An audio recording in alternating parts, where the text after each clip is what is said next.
6. 정오 조금 전에 야나 기사와 치훈애가 나타났다.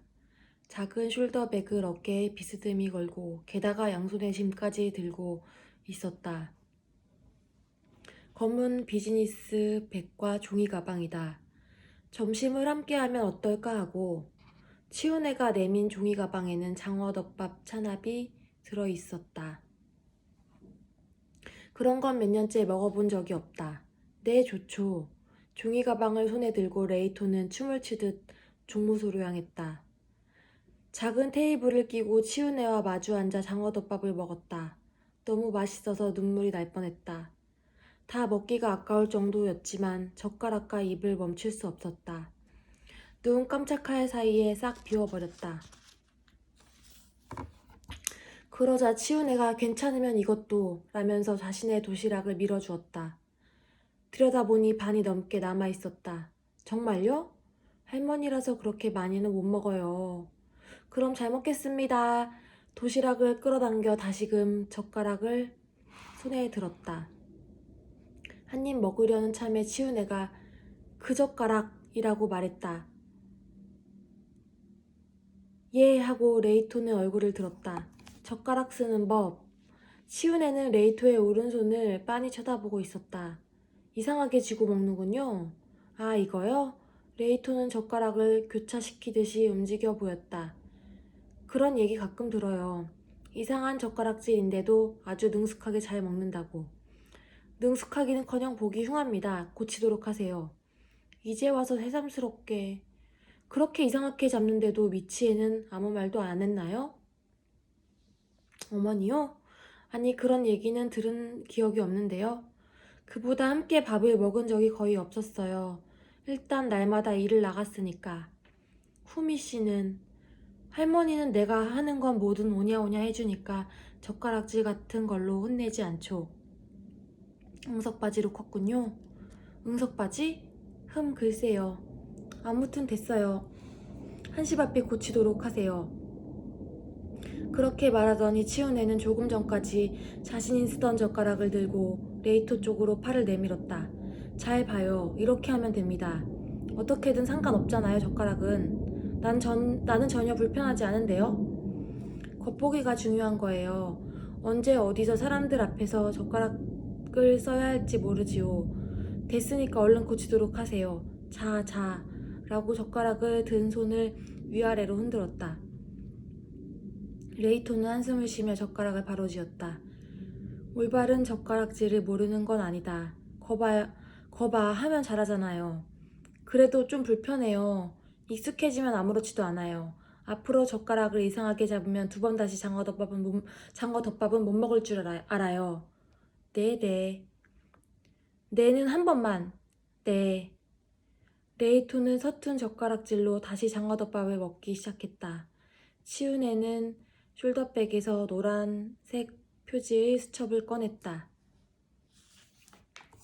그것을 펴서 홀끗 들여다보고 레이토 쪽을 향했다. 일은 좀 익숙해졌나요? 입안에 든 것을 꿀꺽 삼키고 뭐 그럭저럭이라고 레이토는 대답했다. 낙엽을 쓰는 건 역시 상당히 힘들지만요. 낮 시간이 아니라 밤 파수 때 얘기예요. 그쪽이 혼자 도맡은 지 2주일쯤 됐는데 어떻습니까? 처음 일주일 동안 레이토는 치훈애와 둘이 반파수에 나섰다. 먼저 치훈애가 기념하러 온 사람들을 응대하는 것을 옆에서 보면서 배웠다. 어느 정도 절차를 익힌 뒤 그녀가 지켜보는 가운데 레이토가 직접 나섰다. 혼자서 파수를 시작한 것은 치훈애의 말대로 2주일 전쯤부터다. 네, 그것도 그럭저럭. 농나무 파수꾼이 바뀌었다고 당황하는 사람도 있었지만 친척이라고 하면 금세 받아주었어요. 그래요? 아참, 잊어버리기 전에. 레이토는 젓가락을 내려놓고 책상 서랍을 열었다. 밀초값이 든 봉투 다발을 꺼내 이거요 라고 치훈의 앞에 내려놓았다. 하지만 그녀는 손을 내밀지 않았다. 그건 그쪽이 보관해 두도록 해요. 내가요? 농나무 파수를 하다 보면 생각지 못한 지출도 생길 거예요. 그쪽에 식비며 생활비도 필요하겠지요. 그런 것에 쓰도록 하세요. 마음대로 써도 돼요? 써도 됩니다. 그 대신 부족해져도 도와주지는 않습니다. 레이토는 당황해서 대답하는 게 잠깐 늦어졌다. 이게 좋은 얘기인지 어떤지 선뜻 판단이 되지 않았기 때문이다. 우선은 알겠습니다 라고 말하고 봉투를 서랍에 넣었다. 다시 장어덮밥을 먹기 시작했다. 맞은편에서 치우네가 페트병에 든 일본차를 마시고 있었다. 어쩐지 마음이 들썩거려서 레이토는 남은 것을 서둘러 입에 몰아넣었다. 잘 먹겠습니다. 하지만 치우네는 반응을 보이지 않았다. 뭔가 깊은 생각에 잠겼는지 시선이 허공을 떠돌고 있었다. 잘 먹었습니다. 라고 레이토는 다시 한번 말했다. 치우네가 퍼뜩 놀란 듯 눈을 깜빡이며 얼굴을 이쪽으로 돌렸다. 시선을 좌우로 굴리더니 조금 전 옆에 놓은 수첩을 손에 들었다. 그것을 펼쳐 찬찬히 들여다본 뒤에 다시 레이토 쪽을 보았다. 컴퓨터는 할 수 있나요? 컴퓨터요? 물건에 따라 다르죠. 써본 적이 없는 소프트라면 익숙해질 때까지 잠깐 시간이 걸릴 수도 있어요. 치우네는 바닥에 놓인 검은 비즈니스 백을 테이블에 올렸다.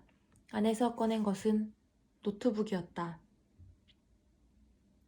예전부터 손글씨로 기록해왔지만 역시 그래서는 관리하기가 어렵겠지요. 데이터로 저장해두면 검색도 할 수 있고 정리도 간단해진다고 해서 컴퓨터에 다시 입력하기로 했어요. 하지만 일이 바빠서 좀채 진척이 안 되고 있군요. 그래서 그쪽에 부탁해 볼까 하고. 레이토는 노트북을 끌어당겨 열어보았다. 바탕화면에 농나무 기념 기록이라는 파일이 있고 그 안에 텍스트 파일인 듯한 것이 몇 개 들어있었다. 그 중 하나를 열어보니 줄줄이 이름이 나왔다. 그 옆에는 방문한 날짜와 연락처 등이 적혀 있었다. 레이토는 벽에 캐비넷을 올려다 보았다. 그곳에는 오래된 파일들이 잔뜩 꽂혀 있다. 각각의 라벨에는 농나무 기념 기록이라고 적혔고 아래쪽에 연도가 표시되어 있었다. 1년분씩 한 권에 담아둔 것이다. 저걸 다 컴퓨터에 입력하려고요? 그렇습니다. 어때요? 입력하는 것 자체는 그리 어렵지 않아요. 단지 다시 한번 캐비넷을 올려다 보았다. 양이 너무 많은데요? 저것도 전부 다가 아니에요. 집에는 더 오래된 것들이 보관되어 있어요. 몇십 년 분량이. 우선 최근 10년의 기록부터 입력해주면 됩니다. 딱히 기간이 정해진 건 아니에요. 어때요? 할 수 있겠어요?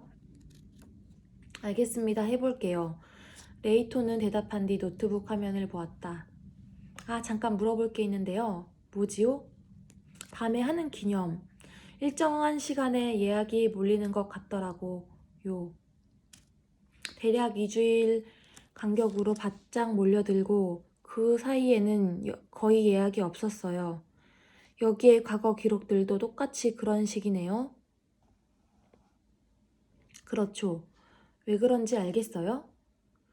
혹시라고 짐작한 건 있어요. 들어볼까요? 혹시 달과 관련된 거 아닌가요?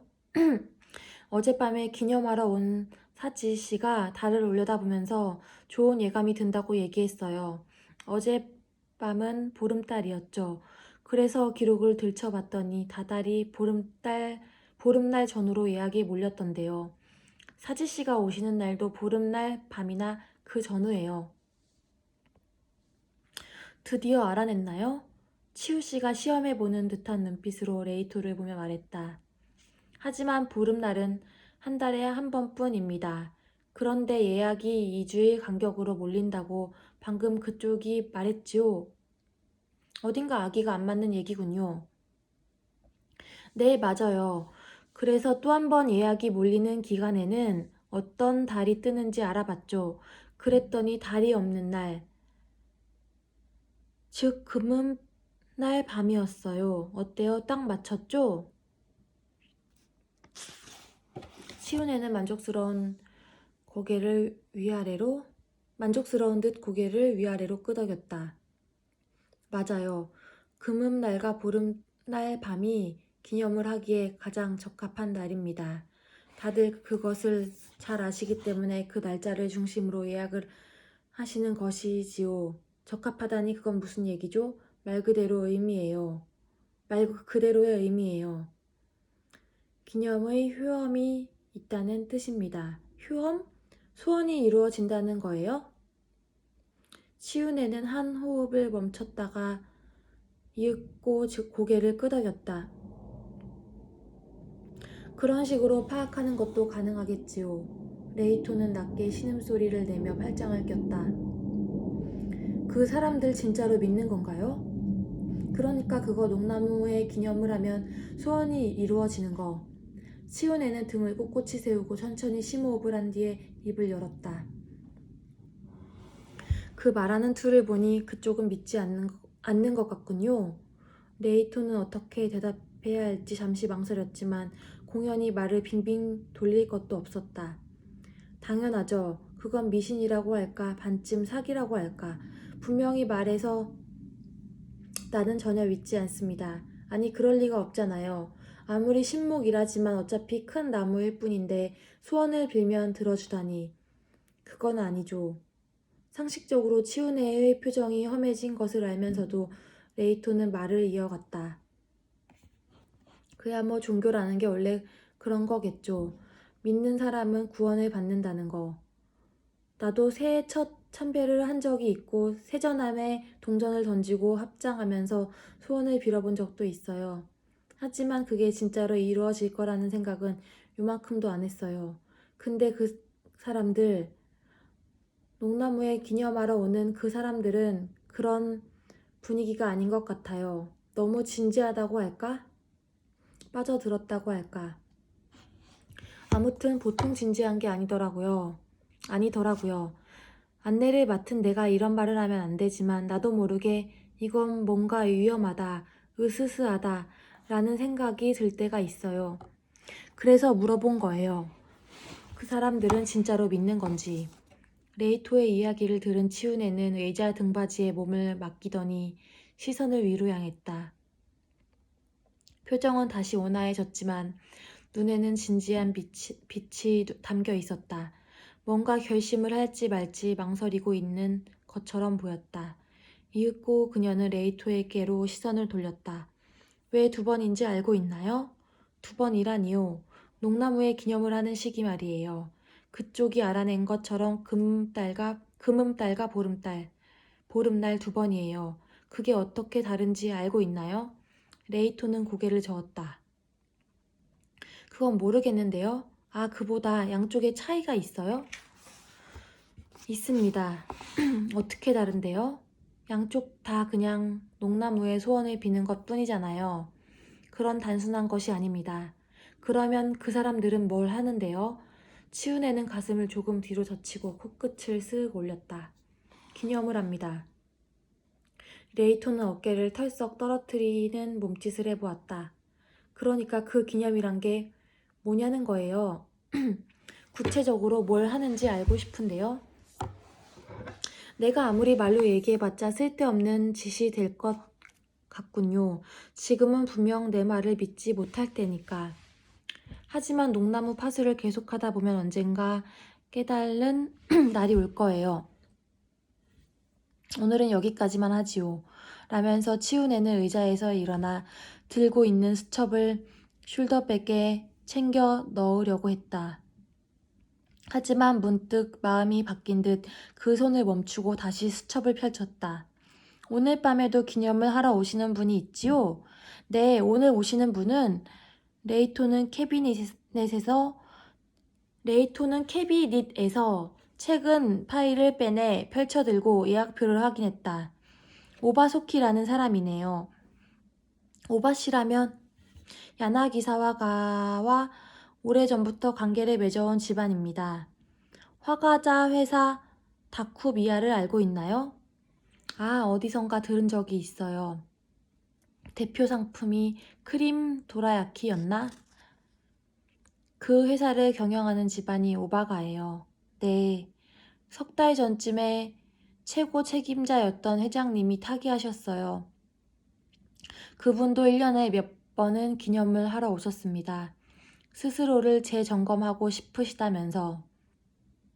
오늘 밤 오시는 건 그분의 가족이에요. 행여 실례되는 일이 없도록 정신 바짝 차리세요. 네, 열심히 하겠습니다. 치훈애는 서늘한 눈빛을 던졌다. 이 녀석에게 맡겨도 정말 괜찮을까? 라는 의문이 얼굴에 스며 있었지만 수첩을 숄더백에 챙겨놓고 그럼 부탁해요 라면서 걸음을 뗐다. 저기 콧노래를 부르기도 해요? 레이토의 말에 출구로 향하던 치훈애가 발을 멈췄다. 콧노래라니 무슨 말이지요? 어제 농나무 안에서 들리더라고요. 이상한 콧노래 소리가. 그래서 기념을 할 때 콧노래를 부르기도 하는가 해서요. 저런 이라고 혀를 차며 치훈애가 레이토 쪽으로 몸을 돌렸다. 기념하는 모습을 훔쳐봤습니까? 아니요, 실은 그게 그럴 만한 사정이. 처음에 분명하게 얘기했을 텐데요. 기념하는 동안에는 농나무 근처에 결코 다른 사람을 가게 해서도 안 되고 본인도 가까이 가면 안 된다고. 그걸 잊었습니까? 잊은 건 아니에요. 잘 알고 있습니다. 하지만 그게 그러니까 그럴 만한 사정이 어떤 사정이지요? 설명해 보세요. 그건 이라고 유미에 대한 얘기를 하려다가 레이토는 입을 다물었다. 사실대로 털어놓는 게 얘기가 빠르겠지만 자세한 사정을 알게 되면 치훈애는 분명 레이토가 유미를 도와주는 것을 반대할 것이다. 그것만은 어떻게든 피하고 싶다는 마음이 있었다. 사람 그림자가 눈에 띄었어요. 생각 끝에 레이토가 말했다. 사지씨가 기념을 할 때 농나무 쪽으로 가는 것 같은 사람 그림자가 보였어요. 그래서 못 가게 해야 한다는 생각에 급하게 뒤를 쫓아갔던 건데. 그래서요? 라고 치훈애가 의아한 듯 물었다. 어떻게 됐지요? 아무도 없었어요. 입술을 핥으며 말을 이어갔다. 혹시 농나무 안에 들어갔을까 봐서. 그래서 잠깐 들여다봤죠. 하지만 안에는 사지씨 뿐이었어요. 내 눈이 뭘 착각했던 모양이에요. 아무튼 그때 사지씨가 콧노래 같은 소리를 내고 있어서 네, 그래서 그게 뭔가 하고 궁금했던 거예요. 사지씨에게 들킨 건 아니겠지요? 아, 그건 아니에요. 살금살금 다시 나았으니까. 후 하고 치훈애는 작게 숨을 토해냈다. 그 얘기 정말인가요? 실은 새빨간 거짓말이고 어떤 식으로 기념을 하는지 호기심이 나서 들여다보았다라는 건 아니지요? 아니요, 절대 그런 건 아니에요. 레이토는 열심히 두 손을 내저었다. 치훈애는 이쪽을 쓱 노려보았다. 그 눈에서 의심의 빛은 사라지지 않았다. 그래도 그녀는 체념한 듯한 얼굴로 고개를 끄덕였다. 알았어요. 이번만은 믿도록 하지요. 하지만 앞으로는 특히 조심하도록 하세요. 이 일은 신뢰가 무엇보다 중요합니다. 기념을 하는 동안 파수꾼이 몰래 들여다봤다는 불만이 들어오면 더 이상 그쪽에는 파수 일을 맡길 수가 없습니다. 그렇게 되면 물론 나도 난감해지지만 그쪽도 곤란해질 거예요. 잊어버렸는지 모르겠는데 경찰에서 석방시켜주려고 나는 돈을 썼습니다. 그 돈을 다시 갚아야 할 테니 그리 아세요. 네, 알고 있습니다. 잊지 않았어요. 꾸벅꾸벅 몇 번이고 머리를 숙였다. 애초에라고 치훈애는 말했다. 그런 눈의 착각이 일어난 것도 그쪽이 농나무 파수꾼이라는 임무에 집중하지 않았기 때문이에요. 혹시 게임에 정신이 팔려 있었던 건 아닌가요? 레이토 옆에 있는 스마트폰을 가리켰다. 아니요, 그랬었나? 레이토는 머리를 긁적거렸다. 오해였지만 그걸로 자신의 말을 믿어준다면 그게 낫다고 생각했다. 저런 이라고 치훈이는 어이없다는 듯 입가가 삐뚤음해졌다. 그리고 다시 다짐하듯이 그럼 부탁했습니다. 라고 말했다. 네, 잘하겠습니다. 저기 한 가지만 더 물어봐도 될까요? 뭐지요? 어째서 기념이라고 해요? 기원이나 축원이 아니고. 왜요? 마음에 안 듭니까? 아니요, 그럴 리가요. 그냥 왜 그런지 궁금해서. 딱히 별 의미가 없는 거라면 그야 뭐 상관없지만 의미가 있습니다. 치훈애가 즉각 답했다. 다만 그것도 지금은 얘기하지 않는 게 좋을 것 같군요. 스스로 답을 찾아낼 수 있다면 그게 가장 좋을 테니까. 아, 네, 그렇습니까? 정신 바짝 차리도록 하세요. 그런 말을 남기고 치훈애는 종무소를 나섰다.